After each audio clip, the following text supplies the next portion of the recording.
So we produce a lot of filtrate per day in our kidneys. So they estimate that it could be up to 180, maybe average 180 liters of filtrate per day.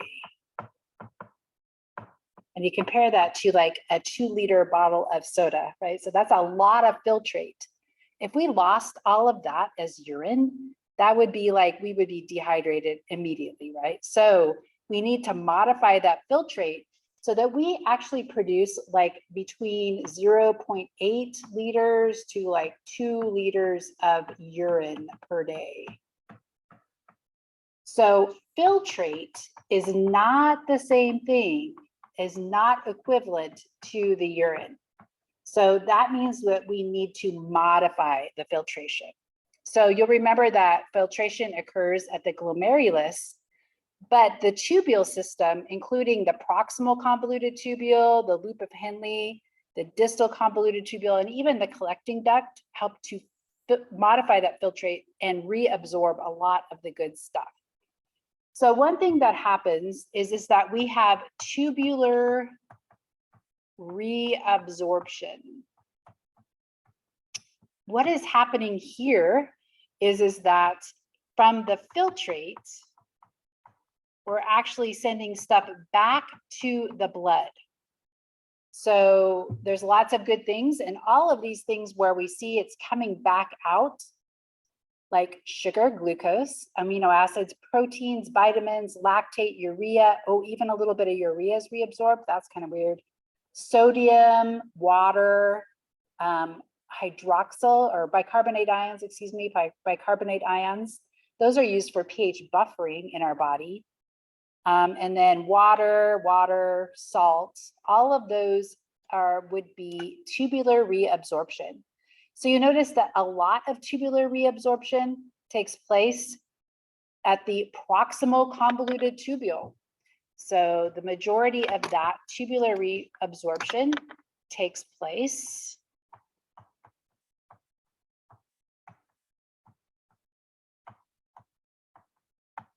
at the PCT.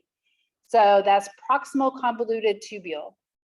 Some of that reabsorption requires energy. And so this is one of the main reasons why our kidney uses a lot of energy, requires a lot of energy in order for it to modify this filtrate.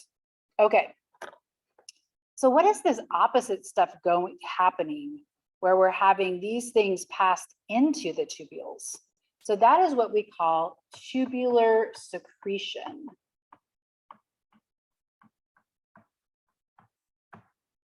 So this tubular secretion is where substances go from the blood into the filtrate. So maybe they didn't, those substances didn't get filtered out efficiently and they needed to be put back in. One of the things that you'll notice here is hydrogen ions. This is one of the major ways that our body regulates the blood pH, and also it is also a determining factor of the pH, the acidity of our urine. So if a lot of those hydrogen ions get passed back from the blood back into there, our urine is going to actually be more acidic because of that. Okay, so you'll notice that water also moves. And so we need to talk about water reabsorption. And it is always being reabsorbed, I believe. Not added yet, it's always being reabsorbed. So water reabsorption. So a lot of the water that's moving is moving because it has to. And it's said to be facultative. So facultative means that it will occur. So facultative, no, sorry, it's the opposite. Ooh, obligatory. I had to think. Obligatory water reabsorption. So you're obligated, right? So it's reabsorption. So this is via osmosis. And it is just the diffusion of water from a higher concentration to a lower concentration. So it is not, those concentrations that I just referred to here are the concentration of the water, not the concentration of the solute. So when we look at the loop of Henle, it has, as it goes down, so I'm going to draw my loop of Henle, as it goes down, we can talk about solute concentrations changing outside in the fluid that surrounds the loop of Henle. So we have low solute concentrations here.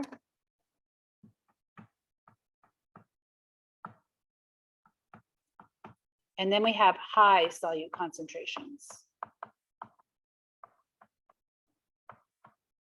So maybe you remember osmosis and the idea of like hypertonic.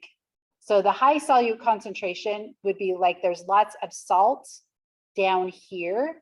And so what that is going to do in my loop of Henle, I should maybe make it look like a loop, a tubule, is that is actually going to suck water out. So water is sucked out.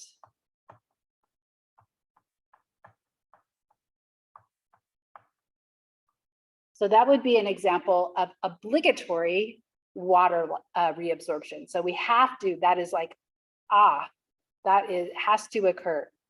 So what about the facultative water reabsorption? So let's go to my whiteboard and we'll talk about facultative water reabsorption.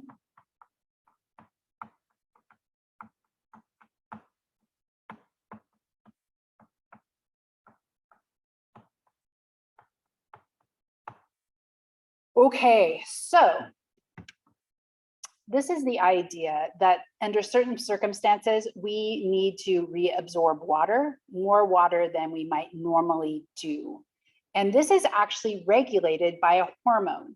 So this is regulated by the antidiuretic hormone, or ADH.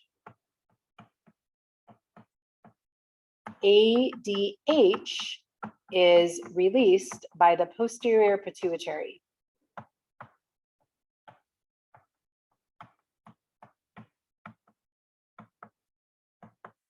In response to essentially dehydration, we'll put high concentrations of solutes in the blood.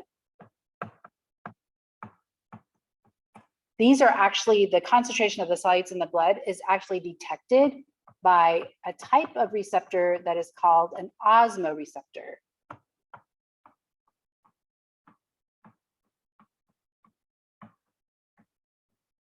So it's detected by the osmoreceptor. So what happens is that if you look at this word diuretic, diuresis means lots of urine production. So diuresis is urine production. So an anti-diuresis or diuretic hormone would be something that decreases urine production. Something that increases urine production is called a diuretic. So a diuretic would be maybe something that you would take if you had high blood pressure. So this increases water loss. But an antidiuretic would decrease water loss or increase water reabsorption, right? So we're going to reabsorb more water. Our urine is going to be more concentrated. So what this means is that when we are dehydrated, we release ADH. ADH goes to the kidneys and it does something really interesting. It actually puts pores, specifically in the collecting duct, but maybe a few in the distal convoluted tubule too. So it actually adds proteins, which are water channels, to the collecting duct. So this functions to cause aquaporins to be added to the collecting ducts. So these are proteins that are just sitting in there. And then when the hormone binds, it causes the proteins to be input into the plasma membrane. And then all of a sudden there is a water channel. And what will happen then is that water will be moved out of the filtrate and into the blood, into the body. So this facultative water reabsorption is dependent on the presence of anti-diuretic hormone.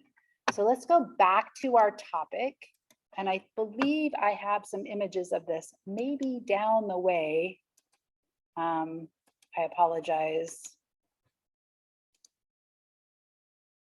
Okay. Here we go.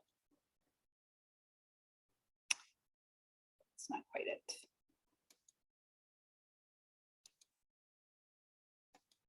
ADH, I knew I was getting there. Okay. So you'll notice that when we're overhydrated and there is no ADH, then there is really no water being reabsorbed from our collecting ducts.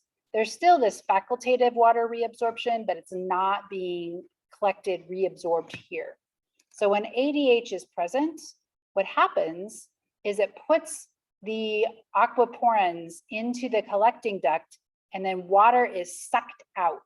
And it's sucked out because of the increasing solute concentration in the medulla as we move from the cortex part of the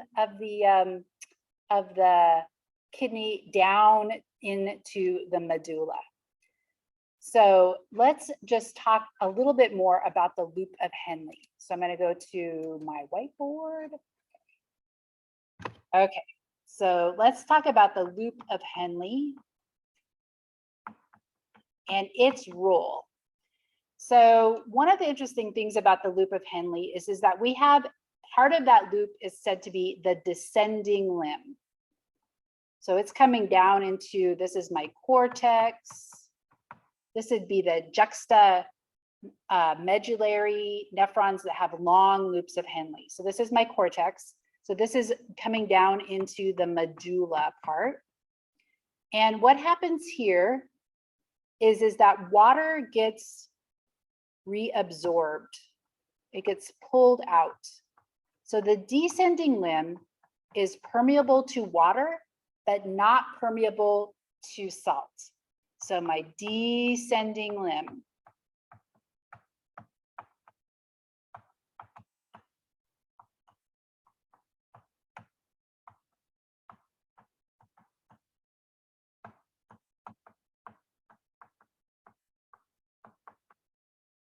Okay, so it comes down and then it goes back up.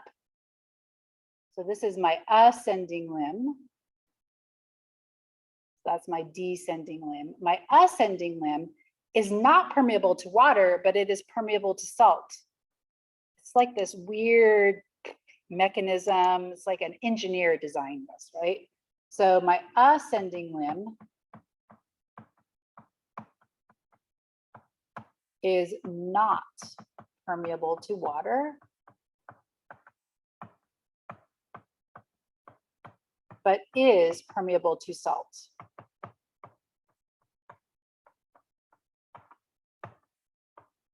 So the way that salt moves is salt diffuses out in general. Salt diffuses out. Sodium diffuses and chloride follows out through those pores, those ion channels, right? So that ascending limb, what this establishes is a concentration gradient.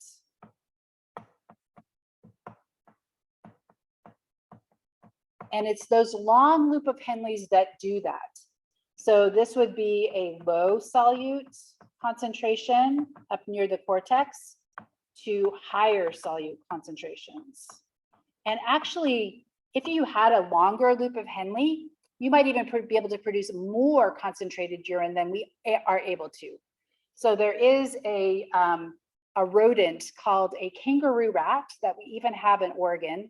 And they don't even have to drink water. They get all of their water through their metabolism of food, like eating seeds and breaking down carbohydrates, and that releases water. And so they don't drink water, and they produce a very little urine, and they have much longer loops of Henle than we do.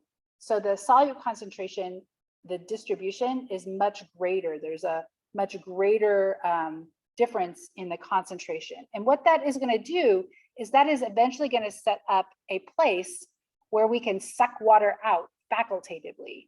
So let's look at a diagram of that one that we were looking at before. Okay. Water, sodium, red means it's actually being pumped out. So sodium is actually being pumped out here. And then notice that the solute concentration is so high that it's going to suck water out of the collecting duct. And that is actually how we are able to produce very concentrated urine. And the mechanism is a little bit more complicated than that, but that's really all you need to be able to understand, is that it's this loop of Henle and the movement of water and salt that sets up this concentration. So this concentration gradient, and along with urea, there's very high concentration, and it will allow for ADH to function in a way that we can reabsorb urine, and we can actually, our urine can be much more concentrated than our blood. Some animals can't do that. So fish, for example, can't do that, but we can do that because we have these juxtamedullary nephrons that have the long loops of Henle.